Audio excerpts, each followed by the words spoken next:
So, you want to learn the secret to cheating creativity, huh? Well, my little cheater to be, come closer. Prompts that are randomized and curated.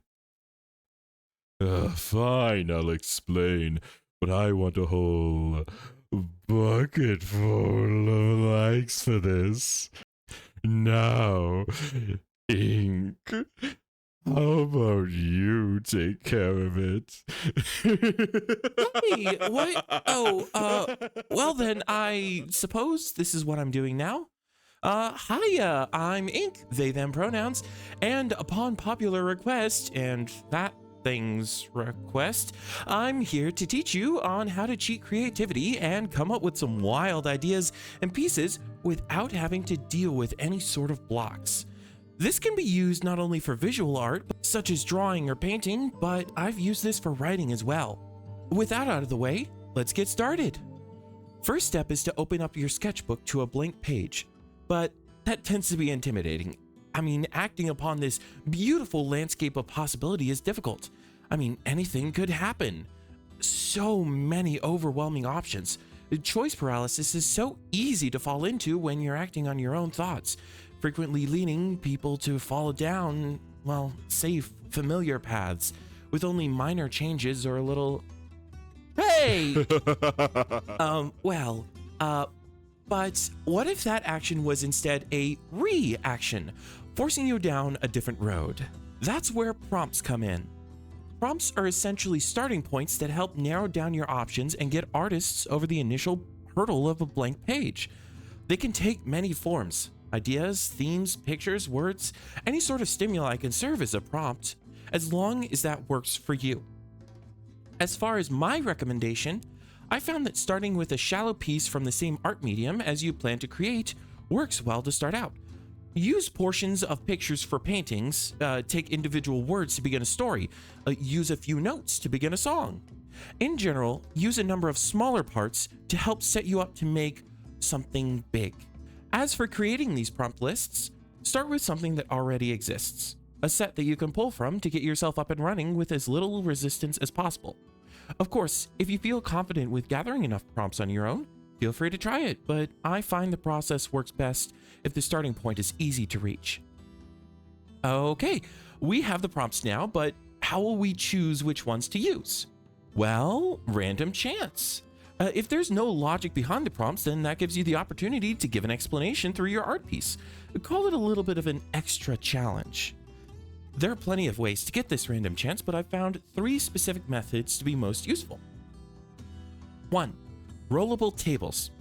This method boils down to making a numbered list and rolling a die or multiple dice in concert to select which numbers on the list to choose. Common versions are a 20-point list with a 20-sided die, 100-point list with 2 10-sided dice, one counting for the tens column, or a 36-point list with 2 6-sided dice, counting to 6 before adding to the second digit instead of 10 before adding the second digit. This tends to be the easiest version to set up, with just the creator writing down a list of prompts and labeling them according to the dice. However, with equal chance for every prompt, the output can easily have multiple of the same prompt.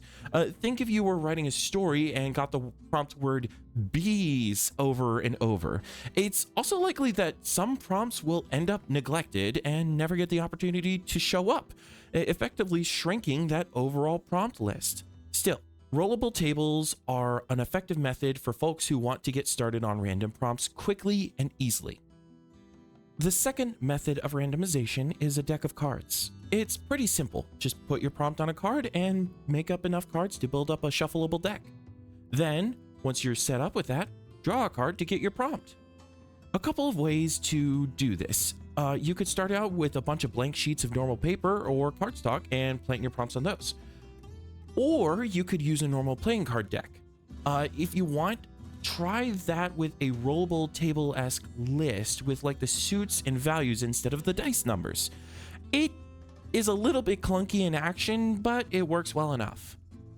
Making cards tends to be a little bit more difficult than the numbered lists, but it allows for a lot more flexibility and control over that randomness. The number of total prompts is flexible without doing any funky dice math, and setting the prompt card aside prevents repeats.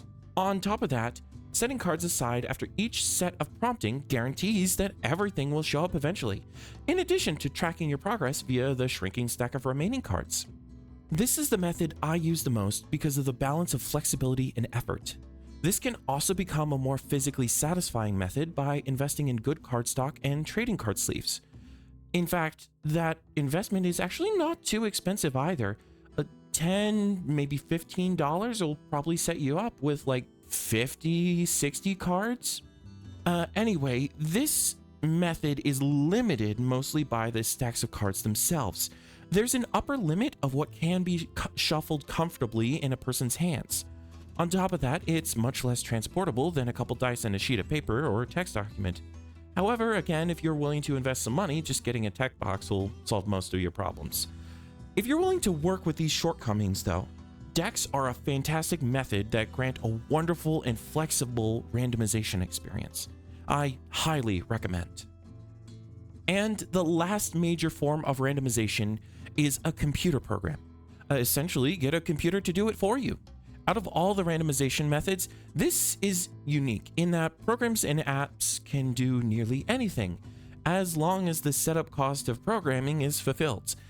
In this instance, I really can't give many options, as if you know how to program, you're far ahead of me in figuring this out.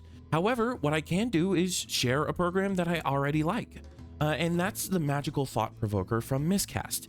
It's a free Windows program on itch, and it works fantastically, even giving some mysterious 90s magic program vibes. Other than that, I'd recommend searching random, whatever type of prompt you want generator. There are plenty out there that folks have shared, from fantasy names to character poses.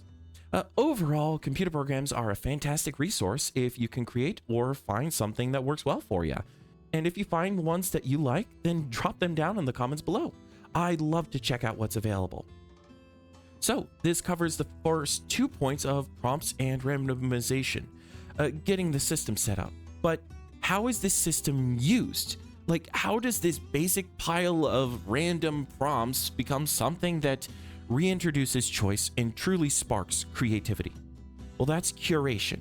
Essentially improving your prompts by selecting what's added or removed from the options.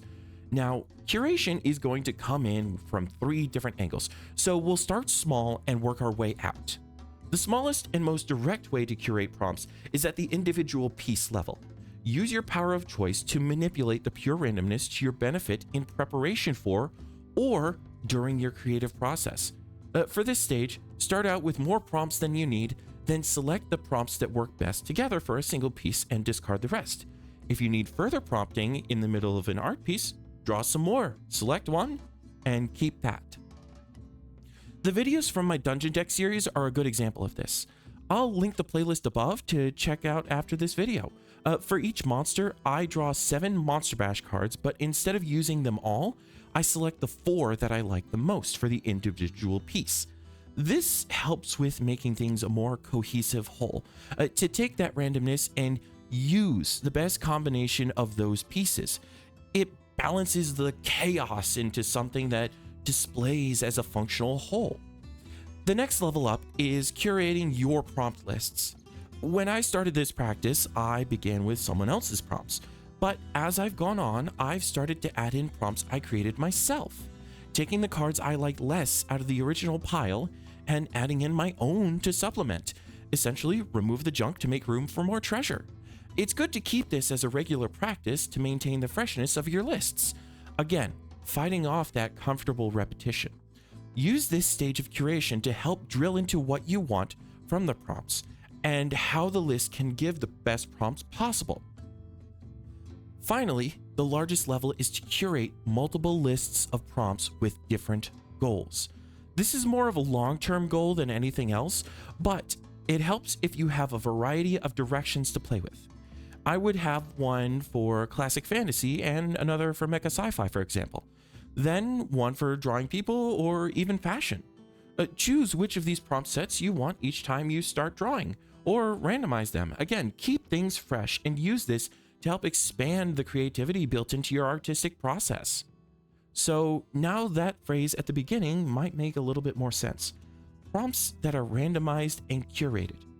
You use the prompts to set up an idea, randomization to get a set of prompts to work with, and curation to get the best prompts from that randomized set. This is the process I use for nearly every drawing and short story I make. It's a helpful method to cheat creativity, and instead of relying on fickle inspiration, you get to challenge yourself more directly by figuring out how these random puzzle pieces fit together as a cohesive whole. I hope that you found this method helpful, and of course, if you did, please slip a like into the video's mailbox. And while you're there, if you have any questions, or even if you'd like to tell me about how you want to use this process, please let me know in the comments below. And of course, if you'd like a demonstration of this method in action, stick around for the end screen where I'll link a fun example from the Dungeon Deck series. With that, let's bring this video to a close. For those of you with dark skies, good night. And if you have bright days, good morning. Whatever part of the world you're from, I hope you have a lovely morning, afternoon, evening, and night. Goodbye!